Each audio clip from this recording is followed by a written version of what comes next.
ये कहानी है लालू की। लालू गांव से शहर अपने मोमोज का बिजनेस शुरू करने के लिए आई है।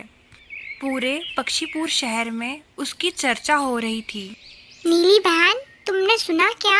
हमारे शहर में कोई मोमोज वाली आई है। सब तो उसके मोमोजों की बड़ी तारीफ कर रहे थे। हाँ हाँ कवि बहन, मैंने भी उनकी तारीफ ही सुनी है। क्यों ना हम वहाँ चल के देखें?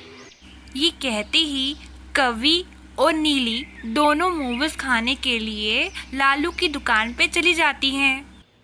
लालू की मोमोज की दुकान पे एक बार जो आएगा, बार बार मोमोज वो खाएगा। अरे लालू बहन जी, बस मोमोज की तारीफ ही करोगी कि हमें खिलाओगी भी? हाँ जी बिल्कुल। अभी लाई आप सबके लिए गर्मा गर्म मोमोज। ये कहते ही लालू ने उन्हें एक प्लेट मोमोज परोसी। लालू बहन जी, आपके हाथों में तो सच में जादू है।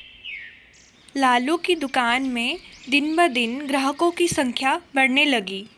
उसकी दुकान में हर समय लोगों का तांता लगा होता।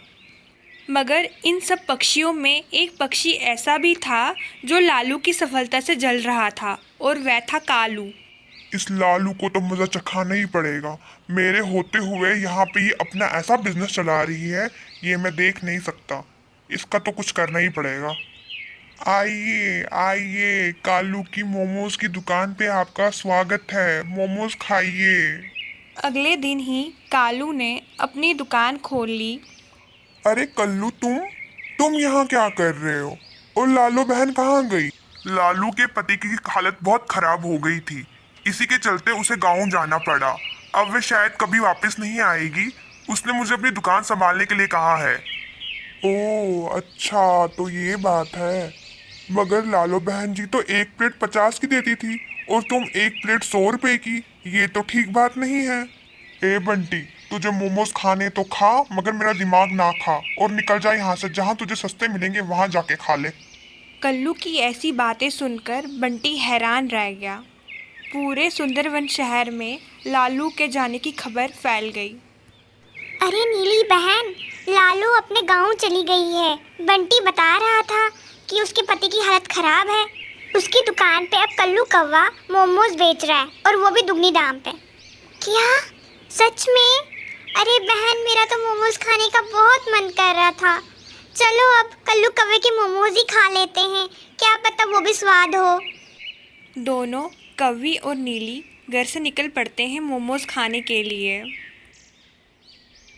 कल्लू भैया, अब आप ही एक प्लेट मोमोज खिला दीजिए। लालू तो चली गई अपने गांव। ये सुनते ही कल्लू उन्हें एक प्लेट मोमोज दे देता है। मोमोज खाते ही कवि और नीली की हालत खराब हो जाती है।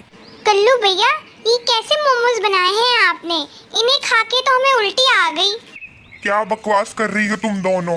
एक तो यहाँ खा पी के और उस लालू के गुणगान कर रही हो। निकल जाओ यहाँ से। कालू की ऐसी बातें सुनकर कवि और नीली वहाँ से दुखी मन से चले गए। वह अपने मोमोज में लो क्वालिटी का सामान डालता, जिससे उसका ज़्यादा प्रॉफिट होता। कवि और बंटी बारिश का मज़ा ले रहे थे। तभी अचानक से कुछ ऐसा हुआ कि उनके होश उड़ गए। चुड़ैल चुड़ैल चुड़ैल। घबराओ नहीं, मैं लालू हूँ। मेरा कत्ल हो चुका है। उस कल्लू कौवे ने सबसे झूठ बोला कि मेरा पति बीमार हो गया है और मैं गांव चली गई हूँ, जबकि वो मुझे मारकर मेरा बिजनेस हथियाना चाहता था। मुझे बदला चाहिए। लालू बहन, आप बिल्कुल फिक्र ना करें, हम आपका बदला जरूर लेंगे। सुबह ही हम उसे पुलिस के हवाले कर देंगे। ये सुनते ही लालू वहाँ से चली गई। अगले दिन सुबह होते ही कल्लू ने अपनी दुकान खोली। तभी अचानक से वहाँ इंस्पेक्टर साहब, गिरफ्तार कर लीजिए इसे। इसने ही लालू को मारा है। ए कवि, क्या बकवास किए जा रही हो? इंस्पेक्टर साहब, ये झूठ बोल रही है।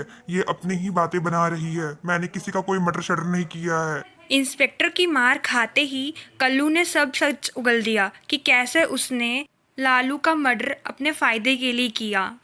अगले दिन बंटी और कवि बैठे थे। तभी अचानक से लालू उनके पास आई और उनका धन्यवाद करने लगी।